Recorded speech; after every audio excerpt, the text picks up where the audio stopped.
Most people think the Nazi book burnings in 1933 were about banning math books, Bibles, or general knowledge.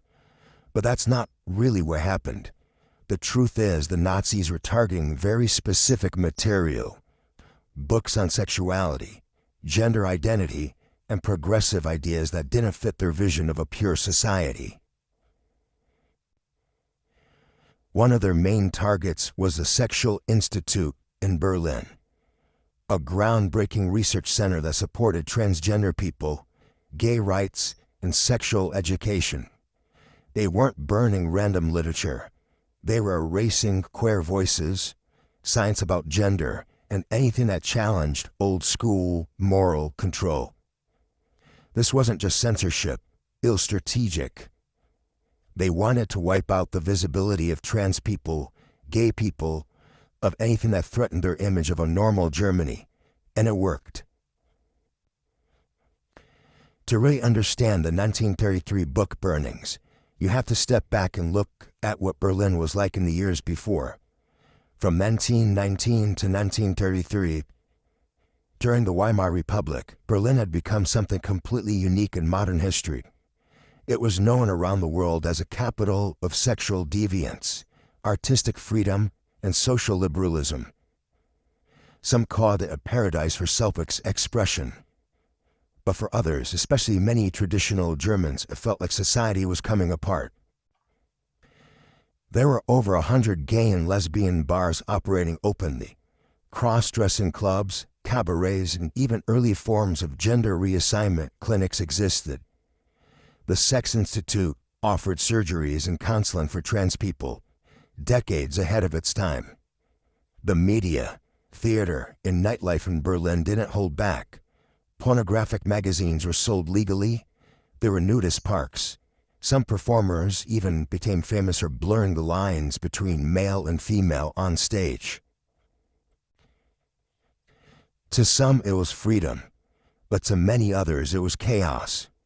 They saw it as a moral decay, a breakdown of value, and a dangerous direction for a country trying to recover from war and economic collapse. So when the new government rose to power in 1933, it wasn't just a political shift. It was a cultural one. They weren't just targeting ideas at random. They were trying to pull Germany back from what they saw as a spiral into degeneracy. A lot of people forget that long before the Nazis, Germany had already been wrestling with this cultural divide. One of the big sparks was the Eulenburg affair. Prince Philip zu Eulenburg, a close friend of the German Kaiser, was exposed in a massive scandal for allegedly being part of a secret homosexual circle within the royal court. This wasn't just tabloid gossip. It rocked the empire. The press, especially a guy named Maximilian Harden, went all in. And suddenly homosexuality wasn't just a private thing. It became a national debate. People started questioning the masculinity of Germany's leadership. It didn't help that Berlin was already seen as soft and overly liberal. The French even had a joke back then. If someone asked, "Are you German?" they really meant, "Are you gay?" So that reputation stunk. Many in Germany saw the need to prove themselves, to look tough, to reclaim national pride. That pressure, that backlash, some say helped push Germany toward a more militarized mindset before World War I. So Magnus Hirschfeld, people call him a pioneer today. And yeah, he was. He fought for gay rights, trans rights, way before anyone else even dared to talk about that stuff. But honestly, he overplayed his hand in the Eulenburg affair. He thought getting involved would help people realize that being gay was natural. So he backed the Maximilian Harden, who was basically outing people in the press.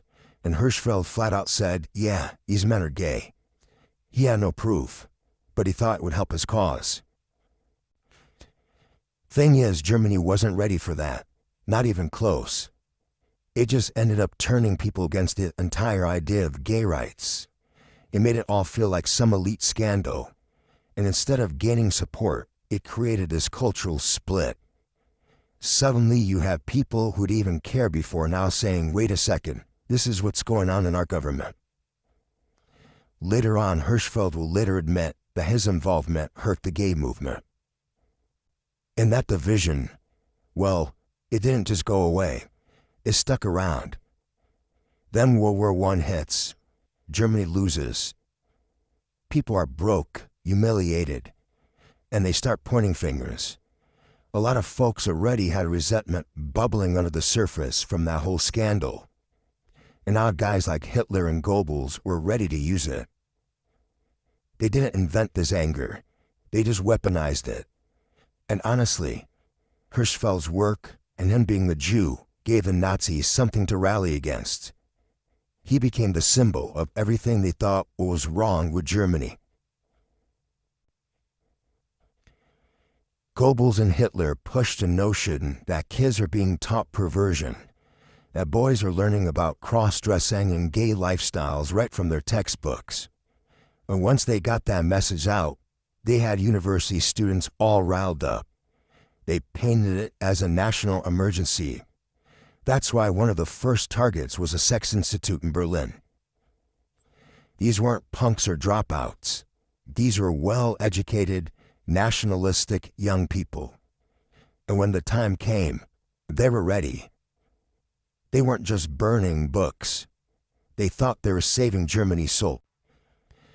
Today we're told the Nazis burned good books, as if they were out to erase Shakespeare or basic science. But the truth is more complicated.